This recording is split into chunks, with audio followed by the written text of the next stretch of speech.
This channel does not promote any violent, harmful, or illegal activities. All content provided by this channel is meant for an educational purpose only.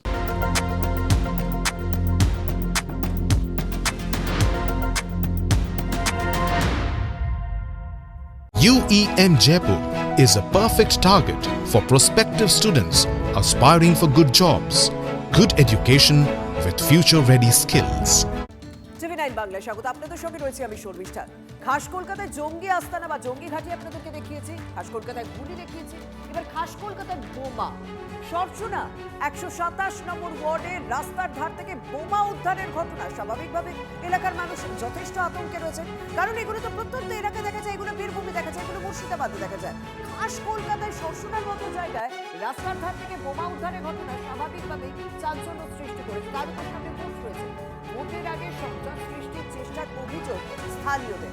নিশানায় মানিক এবং গিরি নামে দুই দুষ্কৃতী বোমা উদ্ধার করেছে bomb squad. আমাদের সঙ্গে রয়েছেন সহকর্মী সৌভিক। তোমার কাছে জানতে চাইবো যে এই খবরগুলো, এই ছবিগুলো আমরা সকালবেলায় দেখাই বীরভূম থেকে, মুর্শিদাবাদ থেকে, এই সমস্ত জায়গা থেকে আমরা দেখেছি, কিন্তু খাস কলকাতার সরসুরার রাস্তার ধার থেকে বোমা উদ্ধার হচ্ছে, এটা তো যথেষ্ট ভয়ানক, যথেষ্ট উদ্বেগে।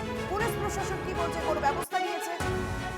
একদমই, এটা যথেষ্ট উদ্বেগেরই, কারণ আমি তোমাকে বলি কলকাতা কর্পোরেশনের 127 নম্বর ওয়ার্ড সরসুনা এলাকার ঘটনা।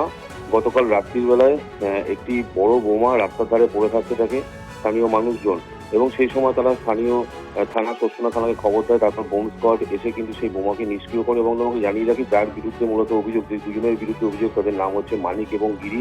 এরা এলাকার অ্যান্টি সোশ্যাল, এবং এরাই কিন্তু এই ঘটনা ঘটিয়েছে। এর আগেও এলাকার মধ্যে বোমাবাজি করেছে এই দুই ব্যক্তি, এবং স্থানীয় মানুষজন আতঙ্ক রয়েছে। গতকালকের ঘটনার পরে কিন্তু যথেষ্ট পরিমাণে আতঙ্ক রয়েছে। এখন ঘটনাস্থলে পুলিশ মোতায়েন রয়েছে। এই দুজনের বিরুদ্ধে অভিযোগ, কিন্তু কলকাতার তো কোণে কোণে সিসি ক্যামেরা থাকে, তো পুলিশের পক্ষ থেকে কি চিহ্নিত করা গিয়েছে এই বোমাগুলো কে বা কারা রাখা গিয়েছে, না সেই তদন্তটা এখনো চলছে? দেখো, যেহেতু তদন্ত একেবারে প্রথম দিকে, গতকালকে রাত্রিবেলায় কিন্তু এই দুই অভিযুক্ত মানিক এবং গিরির খোঁজ চালাচ্ছিল, যদিও তারা পলাতক রয়েছে। এখনো কিন্তু যেটা জানা যাচ্ছে পুলিশ সূত্র থেকে, এই দুজনের খোঁজ চালানো হচ্ছে, এবং এলাকার যে সিসিটিভি ফুটেজ, সেই ফুটেজ খতিয়ে দেখা হচ্ছে যে এরা এই বোমাগুলো আনলো কোথা থেকে, সেটাই কিন্তু স্থানীয় মানুষজনের প্রশ্ন। কারণ এর আগেও তাদের যেটা অভিযোগ এলাকার মানুষের, যে এই গিরি এবং মানিকের আগেও এই ঘটনা ঘটিয়েছে, যদিও এখনো পর্যন্ত দুজনকে কিন্তু ধরা যায়নি, পুলিশ ধরবার চেষ্টা চালাচ্ছে। ধন্যবাদ সৌভিক। আমরা বোমার ঘটনা দেখালাম, বোমা উদ্ধারের ঘটনা দেখালাম, খাস কলকাতার রাস্তার ধার থেকে বোমা উদ্ধার হয়েছে। তবে দেখুন, গতকাল রাতে ব্যক্তিগত বিবাদ, বচসা, তার থেকে নাকি গুলি চলছে। মধ্যরাতে খাস কলকাতা তিলজলার মতো জায়গায় সেখানে শুট আউটের ঘটনা। বেরিয়াপুকুর থানা এলাকার তিলজলা রোডে এই ঘটনাটি ঘটেছে। 5 থেকে 6 রাউন্ড গুলি চালানো হয়েছে। গুলিবিদ্ধ যুবক এসএসকেএম হাসপাতালে ট্রমা কেয়ারে ভর্তি। পুলিশের সূত্রে খবর, গতকাল সন্ধ্যে স্থানীয় যুবক মোহাম্মদ নিয়াজের সঙ্গে সালমানের বচসা হয়। এরপর রাত 1টা নাগাদ নিয়াজকে বাড়ি থেকে ডেকে সালমান এবং তার সঙ্গীরা গুলি চালায়। তার পরিবার এরকমই অভিযোগ করছে।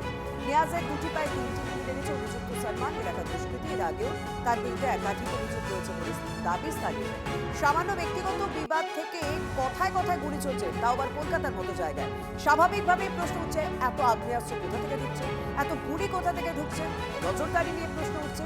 আর স্বাভাবিকভাবে সঙ্গে ভোট রয়েছে, ভোটের আগে আইন শৃঙ্খলা নিয়ে উদ্বেগও বাড়ছে। ছোট বচসা থেকে ঝামেলার সূত্রপাত, এবং তারপর মধ্যরাতের পর বাড়ি থেকে ডেকে এনে এলোপাতাড়ি গুলি চালানোর ঘটনা ঘটল বেনিয়াপুকুর থানা অঞ্চলের তিলজলা এলাকায়। মোহাম্মদ নিয়াজ নামের এক যুবক এবং তার সঙ্গে স্থানীয় আর এক যুবক সালমানের বচসা হয় সন্ধ্যাবেলা, এবং তারপর স্থানীয়রা এবং পরিবারের লোক দিয়ে সেই বচসা মিটিয়ে দেয়। কিন্তু তারপর যেমনটা পরিবারের অভিযোগ, যে এই সালমান মধ্যরাতে নিয়াজকে বাড়ি থেকে ডেকে এনে এলোপাতাড়ি গুলি চালায়, এবং 3টি গুলি তার 2টি পায়ে লাগে। এবং স্থানীয়রা এবং পরিবারের লোকজন যেমনটা অভিযোগ করছে, এই যে অভিযুক্ত সালমান এলাকায় দুষ্কৃতী হিসেবে পরিচিত, এবং এর আগেও একাধিক অভিযোগ রয়েছে তার বিরুদ্ধে। এবং মধ্যরাতে তাকে বাড়ি থেকে ডেকে এনে এলোপাতাড়ি গুলি চালায়। 3টি গুলি তার 2টি পায়ে লেগেছে। এসএসকেএম হাসপাতালে ট্রমা কেয়ারে তাকে ভর্তি করা হয়েছে, এবং বেনিয়াপুকুর থানার পুলিশ গোটা ঘটনার তদন্ত শুরু করেছে। ক্যামেরায় সুজিন্দু সেনের সঙ্গে আব্দুল আজিজ, TV9 বাংলা, কলকাতা। बाइक लेके आ रहे, देखा वो लोग 3-4 लड़का खड़ा था। खड़ा होने के बाद में एक लड़का बस में सामान था, मशीन था, तो ऐसी करके वो लोग ये कर रहा था। तो करने के बाद में हम लोग बोले का हुआ, तो देख रहे हैं जो जिसको लगा है राजा डो नीचे गिरा हुआ है, उसको अपन सलमान भाई वहाँ पर ऊपर में है। अब वो ऊपर में खड़ा है, हम बोले रुक रुक रुक, उसको उठाया हम। पहले उठाने के बाद में वो दोनों लड़का बाइक स्टार्ट किया, स्कूटी लेके भागा है। वो जो था एक लड़का सलमान था, वो भी स्कूटी में किया। हम उसको उठा के अपना बाइक में बैठा के उसको लेके डायरेक्ट चित्रंजन से डायरेक्ट हम अभी ट्रॉमा केयर में आए। ये लोग 1 बजे रात में घर में ठकठकाया कोई लड़का, ठीक है, मोतीझील से 2-4 तो लड़का को ये लोग बुलाया है। घर में टाली में ईंटा चलाया है। टाली में ईंटा चलाने के बाद में नीचे उतर के जैसा देखने लगा जो कौन ईंटा चलाया, तब तक में वो लोग सब रेडी था। और धड़ाधड़ फायरिंग करना, 5-6 फायरिंग कर दिया है, जिसमें 3 गोली मेरा भाई का पैर में लगा, बायां पैर में 1 तो लगा, 2 दाहिना पैर में लगा गोली।